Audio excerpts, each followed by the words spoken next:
नमस्कार. मराठी रोहिणी किचन या आपल्या यूट्यूब चॅनलमध्ये मी तुमचं स्वागत करते.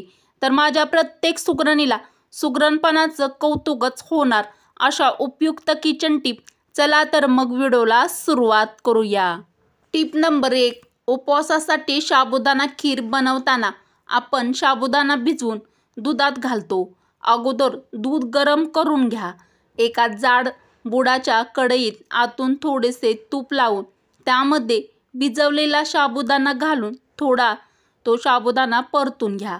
मग त्यामध्ये उकळलेले दूध घालून दुधाला छान अशी उकळी आली की त्यामध्ये साखर घालून परत एकदा उकळी आणा आणि यामुळे मस्त उकळी आल्यामुळे खमंग खीर लागते व खीर मस्त होईल. अत्यंत उपयुक्त टीप आवडली असेल तर एक लाईक पटापट नक्की करा. Tip number 2. आपण उडीद डाळ भिजवून वाटून घेऊन त्याचे वडे बनवतो, पण त्यामुळे वडे हलके अजिबात होत नाहीत व आतमध्ये थोडे घट्टसर वडे राहतात. वडे छान बनवण्यासाठी व एकदम परफेक्ट होण्यासाठी डाळ वाटल्यानंतर त्यामध्ये एक उकळलेला बटाटा किसून घालून चांगले फेटून घ्यावे.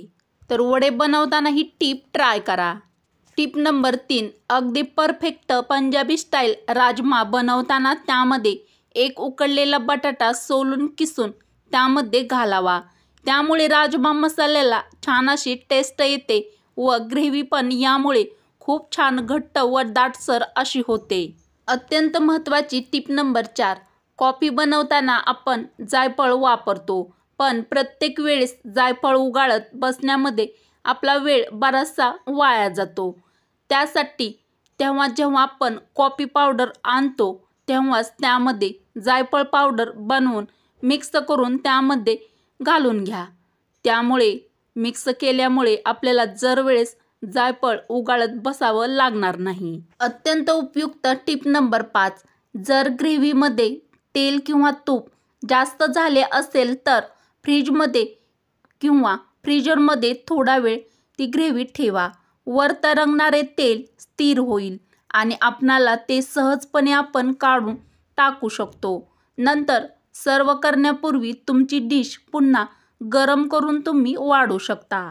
नवीन स्वयंपाक शिकणाऱ्या मुलींसाठी खास टिप नंबर 6. जर भेंडी प्रत्येक वेळी चिकट झाली असेल किंवा होत असेल तर भेंडी शिजवताना त्यात काही थेंब लिंबाचा रस अवश्य टाकावा.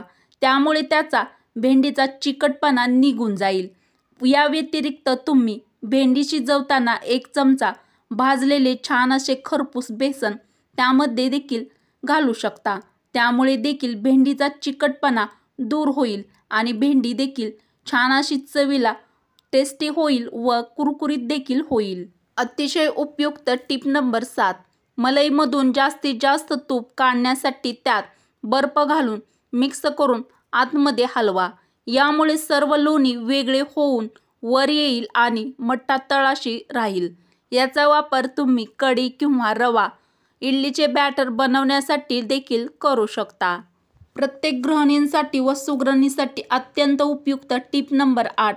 किचनमध्ये जिथे डस्टबिन ठेवत असाल ती जागा नियमितपणे म्हणजेच दररोज फेनाईल टाकून स्वच्छ करायला हवी, कारण सर्वात जास्त घाण तिथेच जमते आणि अशाने त्या जागेवर जास्त प्रमाणात बॅक्टेरिया पसरतात.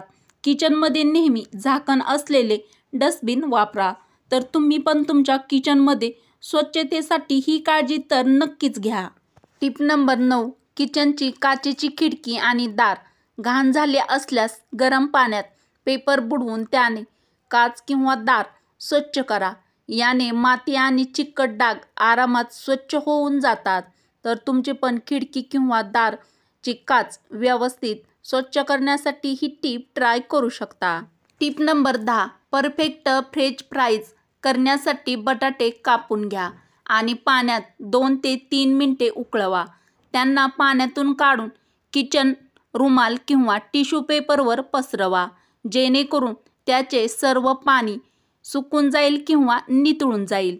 आता ते काप कॉर्नफ्लॉवरमध्ये मिक्स करा आणि झिपलॉक बॅग किंवा एअरटाईट कंटेनरमध्ये किंवा एखाद्या एअरटाईट बरणीमध्ये किंवा डब्यामध्ये भरून तुम्ही फ्रीजरमध्ये ठेवा. गरज असल्यास किंवा पडल्यास बाहेर काढून लगेच तळून घ्या. तर अगदी कॅफेमध्ये भेटतात अगदी तसेच फ्रेंच फ्राईज बनवण्यासाठी तुम्ही ही टीप ट्राय करा. अत्यंत खास टीप नंबर 11. आमलेट बनवण्यासाठी अंडी फेटताना त्यात 2 चमचे दूध घाला. यामुळे आमलेट मऊ आणि फ्लफी असं होईल. अत्यंत उपयुक्त टीप नंबर 12. तंदुरी चिकनला आपण जे दही लावतो ते पाणी काढून चक्क्याप्रमाणे घट्ट दही लावावे. यामुळे चिकनला पाणी अजिबात सुटत नाही व चव ही चिकनची खूप छान अप्रतिम अशी लागते. तर तंदुरी चिकन बनवताना ही टीप ट्राय करू शकता. टीप नंबर 13. तंदुरी चिकन करताना छोट्या आकाराचे व कमी वजनाचे चिकन वापरले तर ते पटकन व खूप छान असे शिजते. टीप नंबर 14. लसणाच्या 10 ते 12 पाकळ्या बारीक चिरून 1 चमचे तेलात सोनेरी तपकिरी होईपर्यंत तळा. त्यात पाणी पिळून काढलेले दही, मीठ, चिली फ्लेक्स आणि बारीक चिरलेली कोथिंबीर त्यामध्ये मिसळा. तुमचे हेल्दी आणि टेस्टी सँडविच स्प्रेड आणि डिप तयार आहे. अत्यंत खास टीप आवडली असेल तर एक लाईक नक्की करा. अत्यंत खास व उपयुक्त टीप नंबर 15. आपण इडलीचे पीठ तयार झाले की त्यापासून इडली, डोसा, उत्तप्पा बनवतो. मग पीठ उरले किंवा शिल्लक राहिले की आपण तसेच पीठ फ्रीजमध्ये ठेवतो व ते थोडे आंबूस होते तेव्हा त्यामध्ये थोडे नारळाचे ताजे दूध काढून मिक्स करावे. यामुळे डोसा अगदी मस्त होतात. प्रत्येक सुगरणीच्या व प्रत्येक गृहिणीच्या कामी येईल अशी उपयुक्त व अत्यंत महत्त्वाची टीप नंबर 16. दही चांगले घट्ट लागण्यासाठी कोमट दुधात दही घातल्यानंतर म्हणजेच विरजण घातल्यानंतर त्यात हिरव्या मिरचीचे 3 ते 4 देठ टाकावेत. त्यामुळे दही छान असे घट्ट लागते व मिरचीच्या देठामध्ये एक विशेष घटक असतो त्यामुळे दही घट्ट होते. तर घट्ट दही लावण्यासाठी तुम्ही ही टीप किंवा ट्रिक्स फॉलो करा.